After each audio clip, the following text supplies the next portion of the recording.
What is up, everybody? It is Alex from Heavy New York calling from the quarantine zone again. And this time we got Madeleine and Rikard of Eleine. Thank you guys for your time today. I appreciate it. Hey, thank you, man. And you got the name right. That's great. Yep. And there is no way, by the way, for you listening to this, that I asked before the interview how it was pronounced. So you could get that out of your mind right now. Yeah. Yes. But it's so great to have you here. I was just listening to the brand new album, Dancing in Hell. Do you just want to talk about like how the making of this record was in terms of like the songwriting and the recording and all that fun stuff? Well, it's fun stuff if you're not inside of it. But, Yeah. you know, it's boring stuff because we write what feels right, you know? And that is the approach we have in everything that we do. If it feels right, we do it. And we write about what we feel, what we know, and what we see. And Dancing in Hell, I mean, it's kind of self-explanatory with that title, but really, like, all of the tracks stand on their own, and they each tell a story about navigating in your own personal hell, to, like, navigate through the flames and learn to tame them and dance around them to get out the other side, still standing, stronger than before, and now with an entire legion at your side. Mm-hmm. So it's fair to say there was really no like preconceived idea in terms of how you wanted this album to sound, right? You just kind of went with more like your gut instinct with it. Yeah, Exactly. and we always do. So, I mean, we started to write this album was like November, December 2018. So it's 2 years ago. We've been through a lot, and we just started and just went on. We tried to like continue with it under the same time during 2019 as we had some festival gigs and stuff like that. So, I mean, yeah, it's been a great ride. I'm very, very excited to release it finally. And also, like, no rush, you know, because music is a powerful thing, both for people listening to it, but also for those creating. Yeah, definitely. So is what we're hearing on this album, being that it was written over a course of 2 years, is what we're hearing on this album like how these songs were originally composed, or did these songs maybe change a lot over a span of time? No, they're pretty much as, I mean... First off, I would say it was like more 1.5 years, because everything has to be done like 6 months before release. Yeah. Sometimes that's a pain, but you know, you gotta do what you gotta do. Yes, 1.5 years, and I think that, I mean, we've compared to the demos just recently, and not that much changed. I mean, we went with the gut feeling during the time, and just, I mean, you develop the song as you go. It's been like this, though, that a former scrapped idea, bits and pieces of those have become another song, like Of Death, the melody right there in the verse. It was a scrapped song where you wrote a melody for a scrapped song, and we were like, hey, that's a really good melody. Let's use that. Yeah. You never know if the song you scrap or the song you leave out will be a B-side one, and it'll just be the biggest hit you guys ever had as well, right? Yeah, that's true. That's true. You never know, man. Yep. So never throw anything away. Just hide it. Yeah. Now, you mentioned that this album does kind of have like, I don't want to say it's not a concept album, but like it does represent like, you know, a personal hell that we all feel inside and stuff, which I think is something that many people are going to be relating to at this time. So great job releasing the album at this time because we needed it. But like, has there ever been a time where maybe a concept or lyrics could help influence the direction of the music as well? Or do you need like full song structures written before lyrics or ideas lyrically come into place? Well, no, not really, because it's likewise there that we just go with the flow, you know? That's the thing when you write what you feel. It's all about it becomes the message you want to get across, but it's also like self-medicating. Yeah. And sometimes, I mean, some songs started with just a piece of lyric, and some just started with a piece of melody, and someone's just riffing. So, I mean, we never have one way to do it. So it really grows on, and it becomes the song eventually. Yeah. Well, I've always said that art is life within itself, and you know, you may help create it, but in the end, as it gets more and more developed, you're more or less just its guide in a way. So you kind of have to let the art breathe in itself in order to really make it strong, right? Yeah, that's true. I mean, it's all about observation, really, and speaking from a true place.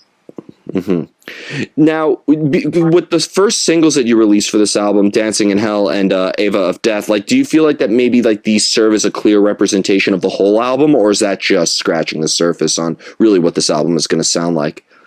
Well, every song to their own, but I think it was As I Breathe that came out first, then it was Ava of Death. Mm-hmm. Yeah. I'm actually pretty sure about that. Yeah, but I mean, we did have plans to release two from the beginning. When we started to talk about the release from the very start, before the pandemic, that was what we were talking about. But when this pandemic happened, we do miss gigs, we do miss music in general, and we do know that fans also do. So one important thing during stuff like this, because it's a pretty weird situation, you got to stay focused on something, then it will make it easier to go through it.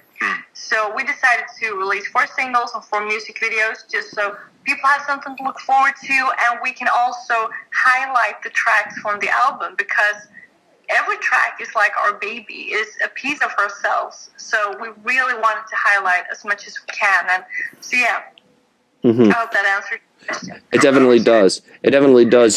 So it's fair to say, like, it's not like you portray somebody else or you sing about like external issues or anything like that. It's all coming from you. It's all based on like your personal experiences, right?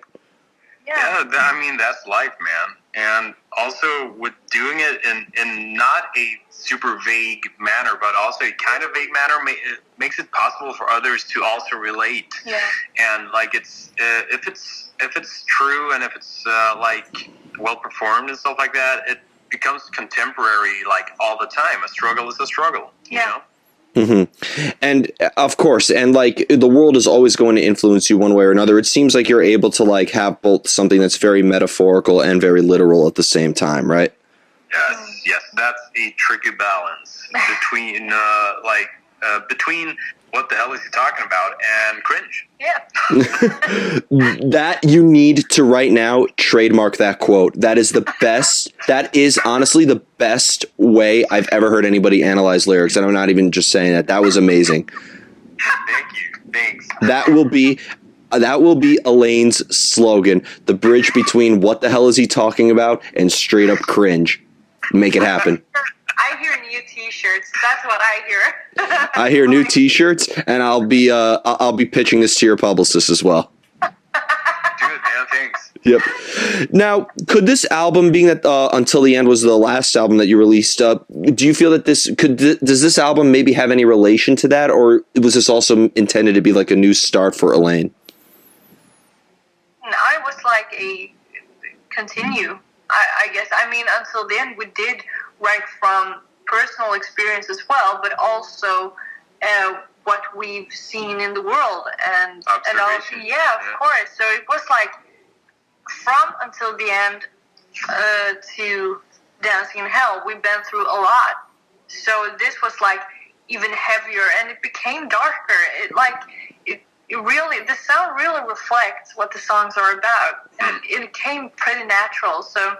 Yeah, and you learn stuff as you go along, you know, and the biggest change was actually, like, we've always written everything ourselves, but we had a guy that helped us out with actually arranging the orchestral arrangements before, but now I'm doing everything from scratch, you know, both writing it and arranging it into this thing, and I think that actually made it deeper in a sense. It did. Yeah. And a lot darker because we're super dark and cool. Yeah, I think our visions and what we heard in our heads from the beginning has really came down to these songs and the sound in general. Yeah, I'm speaking for myself, like all joking aside, that it's a lot easier to navigate inside the music now. Yeah. I feel like, because, you know, when you listen to some bands, you know, some have more of an emphasis on vocals, some have more of an emphasis on guitar, some bands are very rhythm driven. I feel like, and this isn't to discredit the vocals by any means, but like, I feel like every element of Eleine, if you put the vocals just on a track alone where it's just vocals, it will be just as strong. If you made an instrumental song, it would be just as strong. I think all of you have a really good way of expressing your message and expressing expressing your meaning through multiple languages. Thank you. Thank you very much, and that's really appreciative. And we agree actually, and that's just great that it came to be. But I think that also reflects the thing that we're writing from a true place. We're staying true. Everything is working in unison, but it's also strong by itself, and that's a tricky balance. Mm-hmm. Now, in between Until the End and Dancing in Hell, you also released the All Shall Burn EP, right? Yeah. Yeah. So was maybe like the All Shall Burn EP last year, was that intended to maybe be kind of like a preview or like a nice little trailer of the album as well? Or was that just kind of like a one-off thing? It was like a bridge between Until the End and Dancing in Hell, since we also, as you progress, you see that, that's a huge step between Until the End and Dancing in Hell. So it was nice to both to stay contemporary, but also to bridge the two albums and give our fans something, because when you like something, you want the new stuff, directly. Yeah, have you ever seen Netflix? Like watching a show Netflix and you gotta binge watch. But that was kind of like a preview. Also, like not in a test the water kind of way, but more like it's gonna be like this, whether you like it or not. Yeah. Yeah. Do you feel like maybe your albums are like Lord of the Rings, where like in order to maybe get the concept of Dancing in Hell, they should have listened to the All Shall Burn and Until the End, and before Until the End, listen to the self-titled? Hell no. But if you wanna, sure. It helps us out, so if you want to do that, go for it. There's no need at all, because each track speaks for themselves. Mm-hmm. For sure. So it's fair to say that, like, because obviously I'm not trying to encourage this by any means, but can a listener maybe approach Dancing in Hell from any angle, or do you recommend that they start off with, the first song and end with the last one? It's you can do it both ways.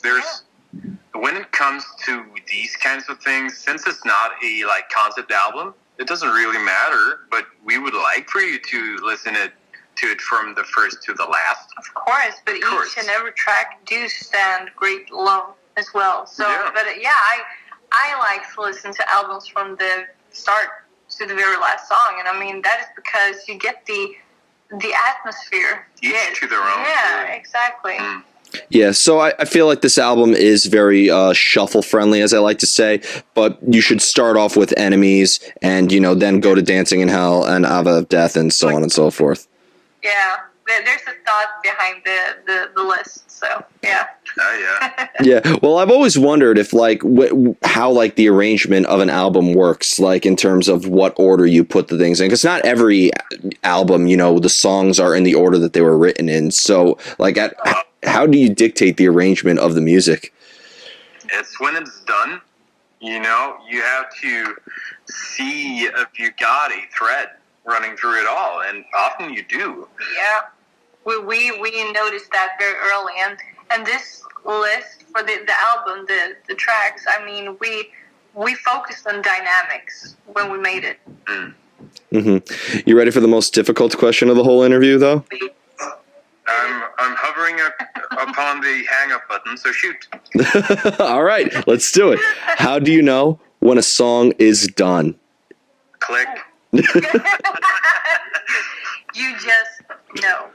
When it feels right. Yeah, when it feels right. I get that all the time. Just because I was wondering, because, you have the Worlds We Knew, which is 1:35 long, but then you have a song like Memorandum that's 6.5 minutes long, and then you have a song like All Shall Burn that's 4.5 minutes. So I was always curious to, at what point do you feel like the song said everything that they had to say? It's a good question. Yeah, when you get lost in that moment, I mean, you want it to last forever, but you get to the realization that it's going to be kind of boring, after a while. And it's important to never overthink something too much. Yeah, that's right. I mean, I'm sorry. Yeah, no, I just intend to say that it's easy to, I don't know if it's an expression in English, but over-polish something. You you sit with the same track for ages and you never go anywhere because no, I think I can fix it a bit more. But why do you want to fix it? I mean, if it's a good song, you feel when it's ready. It's like very important to know when to stop and just move on. Yeah, that's true. And I love doing this where it's embedded in a track. A small section of the track is like this, oh, Jesus, that's a great hook right there, but then never to use it again. I love doing that because that's also a thing that I appreciate myself. Like, look at the songs that Tarantino puts in his movies, you know? You love that section that he uses, this like 20-second piece, and you're like, I gotta hear the entire song. I already love the song, and I've only heard 20 seconds. And it's only those 20 seconds that sound like that. And you're like, what the hell is this? It's super great. I mean, I love it because it means that the people listening will like listen for that part over and over and over again. Yeah, and oh, you're saying? No, I'm sorry. I just said that I like to do that myself, you know? Rewind, listen to it again. Well, how many times, too, because you mentioned movie soundtracks, how many times have, like, you watched a movie and or even played a video game or something like that and were just, like, you were even more intrigued by the background music even than the actual dialogue or the choreography? Every time. Every time is the answer to that. Yeah, and I can't count how many times you've been, like, playing video games or we've been watching a movie where just press pause and no, I just gotta get this idea down on my phone. Just wait a minute. Yeah, it's very interesting. Yeah, most people I know who are into like the style of music that you guys play, like that symphonic metal sort of style of Eleine, and you know people who listen to like Epica and Within Temptation and all those. They a lot of their gateways into that was like music from like Legend of Zelda or Castlevania. Dude, that is cool to know because I had no idea. And yeah, absolutely. Yep, and they say video games are bad for you. Yeah, I don't know what they're talking about. Now, another thing that I've always liked about Eleine was also the imagery. Like, I remember getting, like, the promo pictures and, you know, seeing all, like, the photo shoots that you've posted on social media and stuff. And I really like the imagery of Eleine as well. Do you feel like, does an image and how you portray yourself, does that come after you make the music as well? Or has that always been kind of like an image that Eleine has sort of thrived on? Well, first of all, thank you, because it's something that to me, it's very, very important. And I mean, we always, as with the songwriting, just went for what feels right. And we've been having this imagery for all the years, and it just has been evolving, I guess. So yeah. Mm-hmm. Do you feel like that you almost maybe, for lack of better terms, like portray a character in the music and on stage in a way? No, not really. I would not say that. It's like an extension of ourselves, I would say. Exactly. Mm-hmm. Like the music videos and live shows and how we look, all of that is like just a piece of it all. It's like you said, an extension. Mm-hmm. It's easier to be that person on stage since it's you. No? Yeah, I mean, if you look at our clothing, for an example, it's pretty monumental clothing in a way, but still, it's pretty easy to move in. Rough and metal also. Yeah, exactly, and it really just reflects the music, and to us, that is important. Like an entirety, that is the word, right? Yeah. Yeah. And like what's interesting too is because you know I've talked to so many artists about this and I get the same answer every time, that playing live is a completely different art than, you know, simply recording. But do you almost feel like you have to like maybe put yourself in that same mindset when you're tracking the vocals in a way?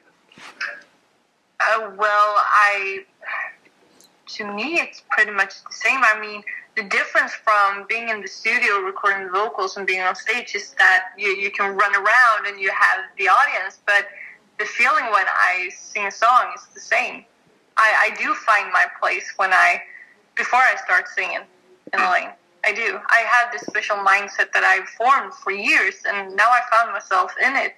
So I'm always like ready to go. Yeah, and I'm absolutely not at that place. I'm like, live is my kind of jam. So luckily, Madeleine is there to help me in the studio, you know, with the get in touch with your feelings. Yeah.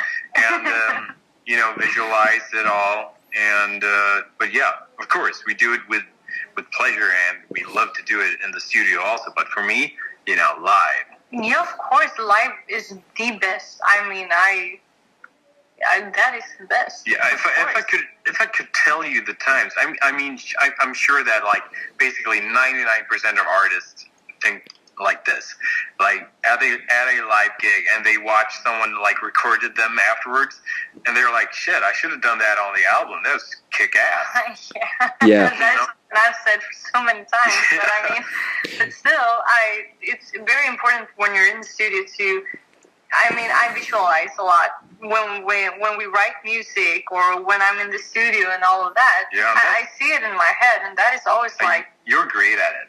Yeah, you're super great at it, and also like to be fair, that is actually where you are at the moment with when you're in the studio, and I think it's refreshing that when a live act comes along, that it doesn't sound like exactly like the recording in the sense that you get more passion. Yeah, definitely. Yeah. And like it's funny too, you almost have to like practice stage presence or practice like stage presence or crowd interaction, or does that just come naturally as you play more and more gigs over time? A little bit of both. Yeah, the stage presence. It's a kind of charisma that you have. So, but we do. What were you supposed to say? Every rehearsal, we do these choreography things. Yeah. And we also talk about stage presence because it's such a huge, massive deal.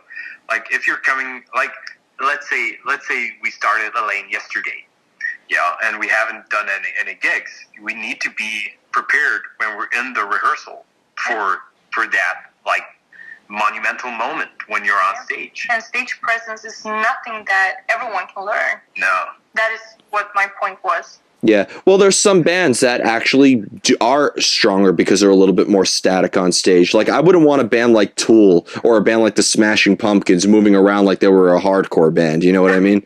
Yeah, right. I agree. You need to like look at what kind of band you have. Yeah.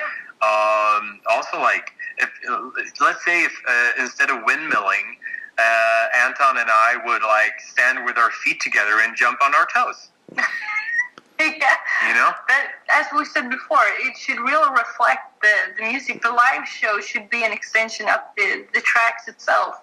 You want to feel something when you're standing there in the audience, right? Definitely. I'm excited to see if we're doing these socially distanced concerts, how that's going to exactly play out, because I'm wondering if maybe this is going to sound really freaking stupid, and I hate the idea of socially distanced concerts as much as everybody else, but I'm wondering if there may be somebody might think of a new subgenre as a result of it, like social distancing metal. Well, you have a band like Earth Crisis that's straight edge and vegan. So why don't they make another band like Earth Crisis, but instead of straight edge and vegan, it's wear a mask and socially distance? That is staying true. Don't come to a gig. It's Friday. They're only going for the maximum of 50 tickets for every gig because you need the distance, Yeah. I like. That's fun. That's a real fun idea. We got to take that up with our patrons at Patreon. They'll love that idea. or just to run with it to make jokes. Yeah. Yeah. One of two things is going to happen. People are going to say that this really sucks, and we'll just look forward to when shows could be at full capacity and normal again, or it'll be the ultimate meme of the century. Yeah. Yeah. And I welcome both outcomes. Yeah. Yes. Yeah. Likewise. The only thing I really hope will last, what I will say, when everything is back to normal, we have all of these awesome concerts ahead of us, I really do hope that the mask thing will last, because if you're not well, you should stay home. But if you just feel a little and you still go for the concert, please wear a mask and save everyone else. Because what? Yeah, because. No. Say. All right. Are you sure? Yeah. All right, thanks. And also in the general store, you know, like exactly. Everyday life. Like, look at Japan, man. When we were there in 2018, we love that culture, by the way, with the mask thing and the politeness and everything like that.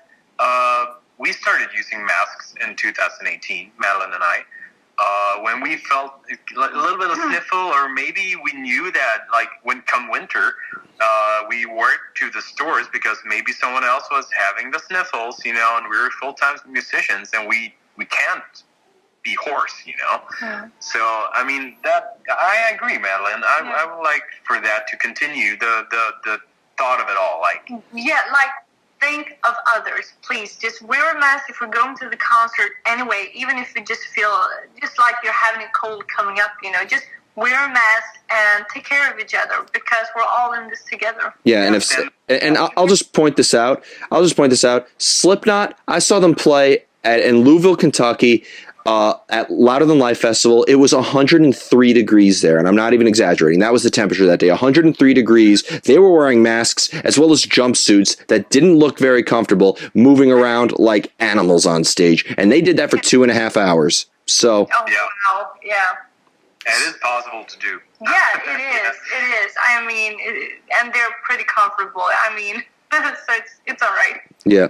Yep. So before we go, I want to thank you so much for your time today. Really enjoyed this discussion. Is there just anything that else with Eleine that you would like to promote with the release of this new album? It's coming out on the 27th. Is there just anything else, like maybe some live stream performances or new merch that you would like to plug, or anything else? Oh, yeah, there is a lot of merch that is already available for pre-order, and there's a lot coming up. And we really appreciate when you're buying the hard copies of the album. That really supports us in a proper way. And, I mean, we put a lot of effort into the hard copies. So Yeah, I'm talking about support and effort. Let's talk about Patreon, because, I mean, without our patrons, I honestly don't know what we would do right now.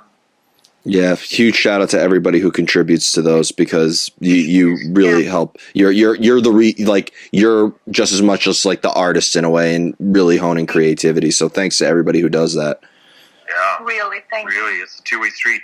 Yeah. Definitely. But thank you so much, everybody. We are here with Eleine. Be sure to pick up Dancing in Hell, coming out November 27th. This is Alex from Heavy New York, and we will see you next time.